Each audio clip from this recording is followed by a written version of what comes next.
Samuel Beckett stands as one of the most uncompromising philosophical voices of the 20th century, a writer who transformed the very meaning of what literature and theater could do. Born in Ireland in 1906, dying in Paris in 1989, Beckett spent his life confronting what he saw as the fundamental absurdity of human existence. But here is what makes Beckett extraordinary. He did not simply describe this absurdity. He forced his audiences to experience it directly, to feel it in their bones. Most people know Beckett for Waiting for Godot, that strange play where two men wait endlessly for someone who never arrives. But this barely scratches the surface of his philosophical project. Beckett was not writing entertainment. He was conducting philosophical experiments in the laboratory of human consciousness. He asked, what happens when we strip away all comfort, all meaning, all purpose, and leave only the bare fact of existence itself? What makes Beckett relevant today, decades after his death, is that he diagnosed a condition that has only intensified in our time.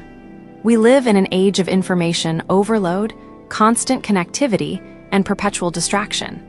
Yet beneath all this noise, many people sense the same void that Beckett explored.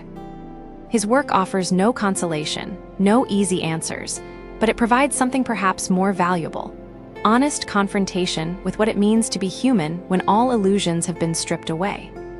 This exploration will take you deep into Beckett's philosophical universe. We will examine not just his ideas, but how they work, why they matter, where scholars disagree about them, and where his philosophy reaches its limits. We will move from his foundational concepts through to their implications for how we understand consciousness, language, time, suffering, and the possibility or impossibility of meaning itself. The foundation: absurdity, meaninglessness, and the human condition. To understand Beckett, we must begin with his fundamental conviction: human existence is absurd. But what does absurd actually mean in this context? The term comes from the Latin absurdus, meaning out of harmony, dissonant. For Beckett, absurdity is not simply silliness or irrationality. It is the profound dissonance between our human need for meaning, purpose, and clarity on one side, and the universe's complete indifference to these needs on the other. Think of it this way: humans are meaning creatures. We evolved to find patterns, to construct narratives, to ask why. We cannot help but search for purpose. Yet we find ourselves in a universe that offers no inherent meaning, no cosmic purpose, no ultimate justification for our existence. We are creatures built to ask questions that have no answers. This is the absurd condition. Beckett is often grouped with existentialists like Jean-Paul Sartre and Albert Camus, and there are genuine connections. All three confronted the absence of inherent meaning. But here is where Beckett diverges in a crucial way. Sartre argued that we could create our own meaning through authentic choices and committed action. Camus suggested we could revolt against the absurd, embracing life fully despite its meaninglessness, like Sisyphus finding joy in rolling his boulder. Beckett offers no such consolation. For Beckett, the creation of meaning is itself suspect, perhaps impossible, certainly desperate. His characters do not create meaning or rebel heroically.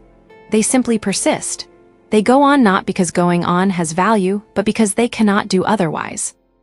Vladimir and Estragon in Waiting for Godot repeatedly consider leaving, consider suicide.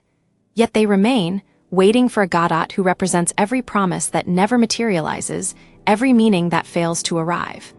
Let us look at a concrete example from the novel The Unnameable, one of Beckett's most extreme philosophical experiments. The narrator, who may or may not be a person, who may or may not exist, speaks in an endless monologue. Near the end, we encounter perhaps the most famous lines Beckett ever wrote: "I can't go on, I'll go on." These 7 words encapsulate his entire philosophy. There is no reason to continue, no meaning to be found in continuing. Yet continuation happens anyway. This is not heroic perseverance. It is simply the brute fact of existence that cannot stop existing. But why does Beckett insist so forcefully on meaninglessness? Was he simply a pessimist, a nihilist who wanted to spread despair?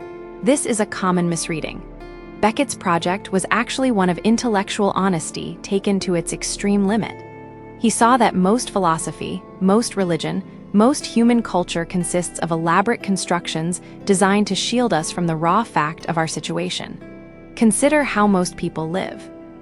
We tell ourselves stories about progress, about our lives building towards something, about our work mattering, about love conquering death, about legacy and memory persisting.